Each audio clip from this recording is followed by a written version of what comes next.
Hey everyone, Steve Patterson here from Photoshop Essentials. In this video, I show you an easy way to add transparent text to an image using layer effects in Photoshop. In a previous video, I showed you how to create transparent text using Photoshop's blending options. But layer effects can give you more interesting and creative results because there are so many effects to choose from. The trick to creating transparent text with layer effects is knowing how to make the text itself transparent while keeping your effects visible. So once we've added our text, I'll show you how to hide it without hiding your strokes, drop shadows, glows, or any other effects you've applied. Let's see how it works. I'm using Photoshop CC 2020, but you can follow along with any recent version. If you like these videos, be sure to subscribe and let's get started.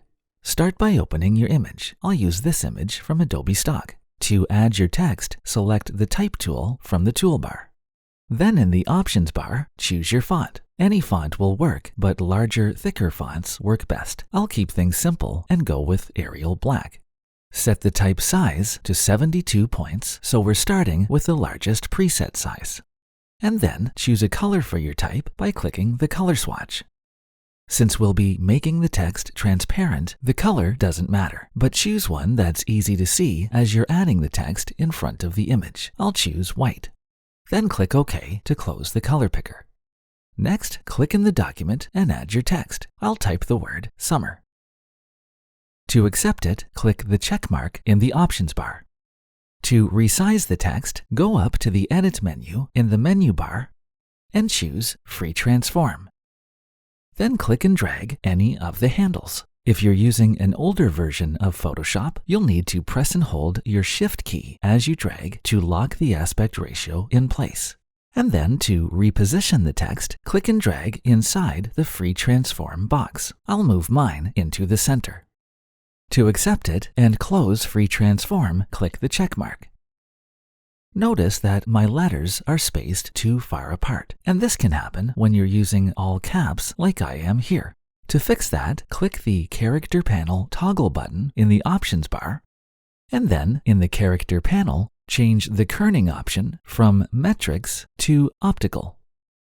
And this brings the letters a bit closer together. If you're using a newer version of Photoshop, you'll find the same option in the Properties panel.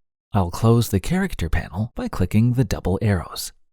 In the Layers panel, the text appears on a type layer above the image, and there are two ways that we can make the text transparent. One way is by using the Opacity option, and the other is by using Fill. The difference between them is that opacity affects both the layer and any layer effects you've applied. So if we lower the opacity to 0%, both the text and the effects will become transparent, which is not what we want. But fill affects only the layer itself, or in this case, only the text. It does not affect things like drop shadows, strokes, or other effects you've applied to the text, which is exactly what we want. So to make your text transparent, lower the fill value down to 0%.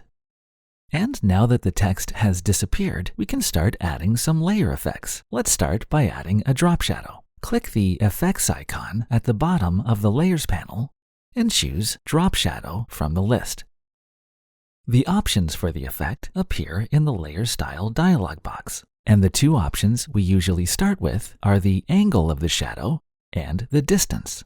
You can adjust both of these options at once just by clicking and dragging in the document. And notice that even though the text is transparent, the shadow is still hiding behind it, revealing the shapes of the letters. If you wanted to hide the text completely and view only the shadow, you can do that in the dialog box by unchecking Layer Knocks Out Drop Shadow. And I show you how to use this option to create spray-painted text in a separate video. But that's not what we want for this effect, so I'll turn the option back on.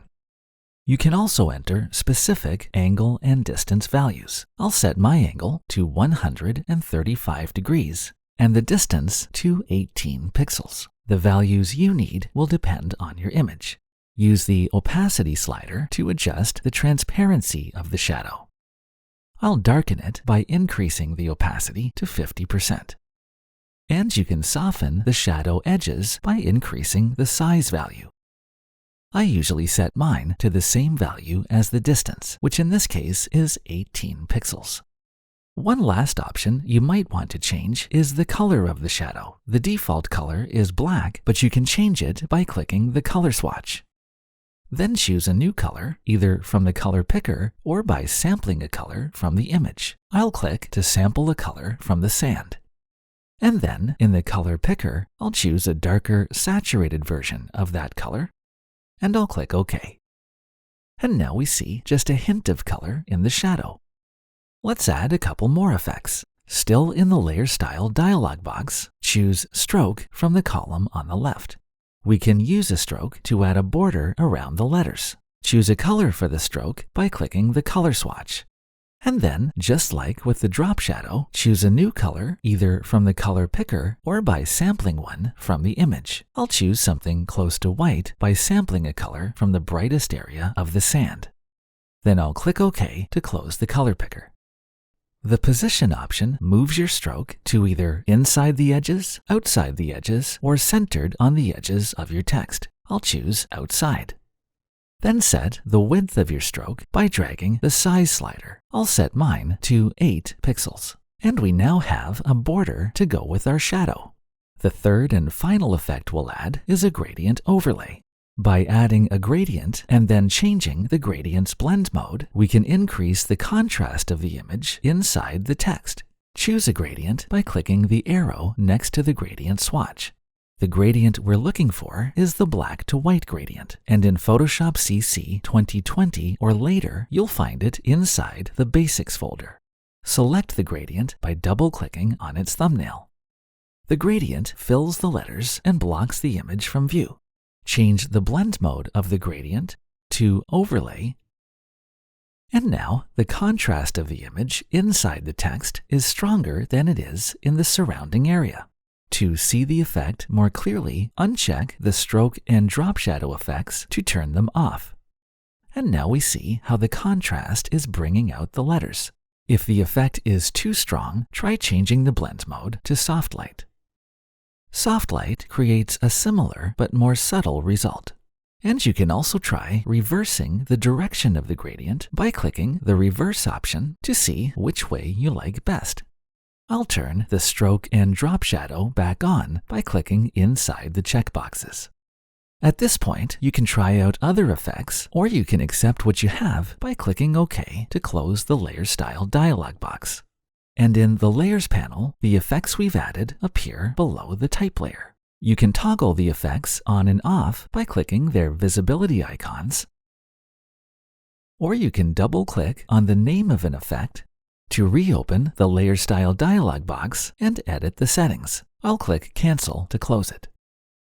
So we've learned how to create transparent text by lowering the fill value of the type layer and then adding layer effects. But we can enhance the effect even further by lightening, darkening, or adding a color to the surrounding image. To do that, we first need to select the area around the text. In the Layers panel, press and hold the Control key on your keyboard or the Command key on a Mac and click on the Type Layers thumbnail. This loads a selection around the letters. Then to select everything except the text, go up to the Select menu and choose Inverse.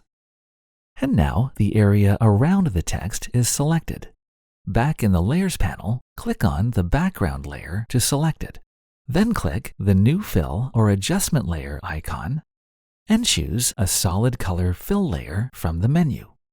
In the color picker, choose the color you want to fill the area with. Mine is already set to white, but you can also choose black or any other color. I'll choose black for now, but I'll show you how to change the color in a moment. Click OK when you're done to close the color picker. In the Layers panel, the fill layer appears between the image and the text. And the reason that the fill layer is not affecting the image inside the text is because Photoshop used our selection to create a layer mask, as we see in the layer mask thumbnail. The white areas on the mask are where the fill layer is visible, and the black areas are where it's hidden. To adjust the transparency of the fill layer, lower its opacity value. I'll lower mine to 50%. And since I'm using black as my fill color, this creates a darkening effect. To try a different color, double-click on the fill layer's color swatch. And then choose a new color. I'll choose orange by clicking on the back of the chair. Then I'll click OK to close the color picker. And since I chose an actual color this time, I'll change the blend mode of the fill layer to color. The color blend mode restores the original brightness of the image and blends only the color. And finally, I'll reduce the intensity of the color by lowering the opacity of the fill layer to around 25%. You can toggle the fill layer on and off to compare the effect with the original image by clicking the layer's visibility icon. And there we have it. That's how to create transparent text using layer effects in Photoshop. As always, I hope you enjoyed this video, and if you did, don't forget to like it, share it, and subscribe to my channel. Visit my website, photoshopessentials.com, where you'll find hundreds of Photoshop tutorials. Thanks for watching, and I'll see you next time. I'm Steve Patterson from photoshopessentials.com.